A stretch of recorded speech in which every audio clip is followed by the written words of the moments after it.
আমরা the night train at দেওলির টেক্সটটা পড়তে শুরু করার আগে এই ভিডিওটিতে আমরা টেক্সটের যিনি রাইটার রাস্কিন বন্ড অথর তার সম্পর্কে কিছু ভীষণ গুরুত্বপূর্ণ ইনফরমেশান যেগুলো তোমাদের পরীক্ষার জন্য খুব ইম্পর্ট্যান্ট, এখান থেকে এমসিকিউ হতে পারে, সেগুলো জেনে নেব। তোমরা মনোযোগ দিয়ে ভিডিওটি দেখো এবং প্রয়োজন মনে করলে তোমরা নোট করে নেবে ইনফরমেশানগুলো। দেখো, Ruskin bond is a famous Indian author known for his short stories, novels and children's books. Ruskin bond হচ্ছেন একজন বিখ্যাত বা খ্যাতনামা ভারতীয় লেখক যিনি সুপরিচিত তার ছোট গল্প, নভেল মানে উপন্যাস এবং শিশু সাহিত্যের জন্য, ছোটদের জন্য তিনি লেখালেখি করতেন।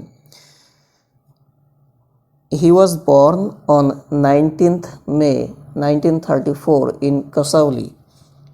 তিনি 1934 সালের 19শে মে কাসাউলি বলে একটা জায়গায় জন্মগ্রহণ করেছিলেন। কাসাউলিটা রয়েছে হিমাচল প্রদেশের কাসাউলি, সেখানে তিনি জন্মগ্রহণ করেছিলেন। He spent much of his childhood in Dehradun. তিনি তার শৈশবের বেশিরভাগ সময়টা দেরাদুনে কাটিয়েছেন। এই দেরাদুন জায়গাটা রয়েছে উত্তরাখণ্ডে, তো তিনি তার শৈশবের বেশিরভাগ টাইমটা উত্তরাখণ্ডের দেরাদুনে কাটিয়েছিলেন। At present, he lives in Mussoorie in the Himalayan foothills. বর্তমানে তিনি হিমালয়ের পাদদেশে মুসৌরি বলে একটা জায়গা আছে, সেখানে বসবাস করেন। এই রাস্কিন বন্ডের লেখালেখিতে আমরা দেরাদুন, মুসৌরি এই নামগুলো ঘুরে ফিরে পাই। তারপরে দেখো, his first novel is the room on the roof. নভেলটার নাম তোমরা মনে রাখবে, the room on the roof, published in 1956।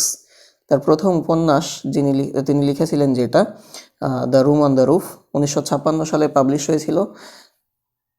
He wrote this novel when he was only 17 years old.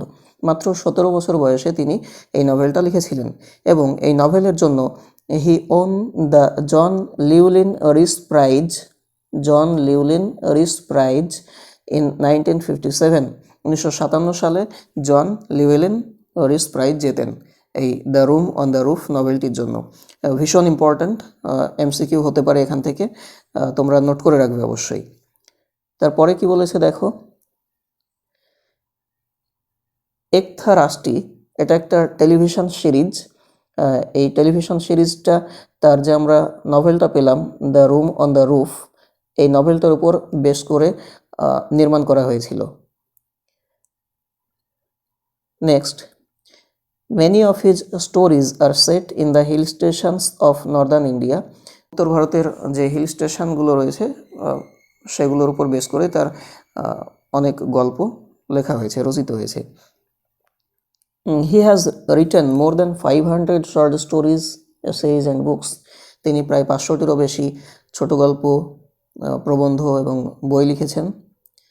তারপরে in 1992 he received the Sahitya Academy Award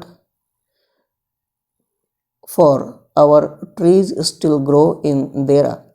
1992 সালে তিনি সাহিত্য academy award পেয়েছিলেন তার একটা বইয়ের জন্য। বইটার নাম হচ্ছে our trees still grow in Dehra. এই বইটি লেখার জন্য তিনি 1992 সালে সাহিত্য একাডেমি পুরস্কারে ভূষিত হন। খুব ইম্পর্ট্যান্ট একটা ইনফরমেশন, তোমরা নোট করে রাখো। তারপরে দেখো, in 1999 the government of India awarded him with Padma Shri. 1999 সালে ভারত সরকার তাকে পদ্মশ্রী সম্মানে ভূষিত করেন। এটাও ইম্পর্ট্যান্ট একটা information. Next, letter he received the Padma Bhushan in 2014। 2014 সালে পরবর্তীতে 2014 সালে তিনি পদ্মভূষণ পুরস্কারে সম্মানিত হন। His stories often reflect nostalgia, loneliness and the beauty of nature. তার গল্পের মধ্যে আমরা নস্টালজিয়া, লোনলিনেস এই ব্যাপারগুলো পাই। নস্টালজিয়া মানে হচ্ছে স্মৃতিচারণা, পূর্বের স্মৃতিচারণা করা হয় তার গল্পের মধ্যে। লোনলিনেস, নির্জনতা, একাকিত্ব, এগুলো আমরা পাই এবং দ্য বিউটি অফ নেচার, প্রকৃতির সৌন্দর্য খুঁজে পাই। Some of his works have been adapted into films and television series. আমরা আগেই দেখলাম একটা টেলিভিশন সিরিজ নির্মিত হয়েছিল তার লেখা থেকে, এবং তার লেখা থেকে কিছু সিনেমাও তৈরি হয়েছে। সিনেমাগুলো কি কি গুরুত্বপূর্ণ যে কটা আমি এখানে উল্লেখ করেছি দেখো।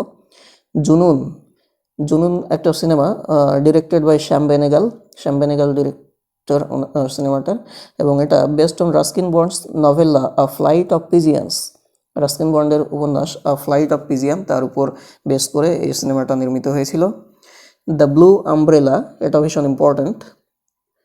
The blue umbrella directed by Vishal Bhardwaj, best on his story the blue umbrella. Ruskin বন্ডের দ্য ব্লু আমব্রেলা নামে একটা গল্প, সেই গল্পটার উপর ভিত্তি করে একটা সিনেমা তৈরি হয়েছে দ্য ব্লু আমব্রেলা, এবং এটার ডিরেক্টর হচ্ছেন বিশাল ভারদ্বাজ। আর আরেকটা বেশ বিখ্যাত সিনেমা 7 খুন মাফ, প্রিয়াঙ্কা চোপড়া অভিনীত, তোমরা দেখে থাকবে হয়তো অনেকেই। Directed by Vishal Bhardwaj, best on Ruskin Bond's short story Susanna's 7 husbands. Ruskin বন্ডের একটা ছোট গল্প সুজান্নাস 7 হাজব্যান্ডস, তার উপর ভিত্তি করে 7 খুন মাফ এই সিনেমাটা নির্মিত হয়েছিল। তো এই ছিল আজকের আলোচ্য বিষয়, এবং এই ইনফরমেশনগুলো তোমাদের পরীক্ষার জন্য পার্সপেক্টিভ থেকে ভীষণই গুরুত্বপূর্ণ। এখান থেকে একটা বা দুটো এমসিকিউ হতেই পারে। তোমরা ইনফরমেশানগুলো নোট করে রাখো এবং ভিডিওটা প্রয়োজন হলে বারংবার দেখো, যাতে তোমাদের মেমোরাইজ হয়ে যায়। এবং ভিডিওর নিচে কমেন্ট করে জানাও তোমাদের কেমন লাগলো, আর ভিডিওটা বেশি বেশি শেয়ার করে দাও, এবং আমার চ্যানেলটা সাবস্ক্রাইব করে আমার পাশে থাকো। এরকম আরও ভিডিও তোমরা পাবে ভবিষ্যতে। এবং তোমাদের কী ধরনের ভিডিও চাই, টেক্সটগুলো কেমনভাবে পড়ালে তোমাদের ভালো লাগবে, সেগুলো যদি তোমরা কমেন্টে জানাও তাহলে খুব ভালো হবে আমার জন্য।